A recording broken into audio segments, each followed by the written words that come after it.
Hello বন্ধুরা, আশা করি তোমরা সবাই খুব ভালো আছো। আমিও কিন্তু ভীষণ ভালো আছি। ভিডিওর প্রথমেই জানাই রাধে রাধে। রবিবার সন্ধেবেলা আমরা তিনজনে রেডি হয়ে চলে গেছিলাম দিল্লির একটা মার্কেটে একটু শপিং করতে। এই মার্কেটটা না অনেকটা গড়িয়াহাটের মার্কেটটার মতো, মন ভরে শপিং করো। শপিং সেরে সোজা চলে গেছিলাম আমরা কলকাতা স্টাইল বিরিয়ানি খেতে অদে। এই জায়গাটাই হলো আমাদের দিল্লিতে একটাই মাত্র ঠিকানা কলকাতা স্টাইল বিরিয়ানি খাওয়ার জন্য। চলে এসছে মেনু কার্ড, আর হাতে মেনু কার্ড আসার পর অর্ডার দেওয়ার দায়িত্ব পড়েছিল আমার কাঁধে। প্রথমেই অর্ডার দিলাম আমপোড়ার শরবত। গরমে কিন্তু এই শরবতটা খেতে দারুণ লাগে। আর খেলাম মুর কালি মির্চ। স্টার্টারটা কিন্তু জমে গেছিলো।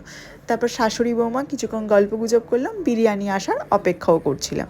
শাশুড়ি বৌমা হলেও আমরা কিন্তু দুজনে বেশ ভালো বন্ধু। আর বিরিয়ানি শেষে আমার দরকার হয় কিন্তু ফিরনি। তোমরা কারা কারা পছন্দ করে ফিরনি অবশ্যই কমেন্টে জানিও। বাড়ি ফেরার পথে নিলাম আইসক্রিম। দিনটা এইভাবেই কাটলো। ভিডিওটা ভালো লাগলে সাবস্ক্রাইব।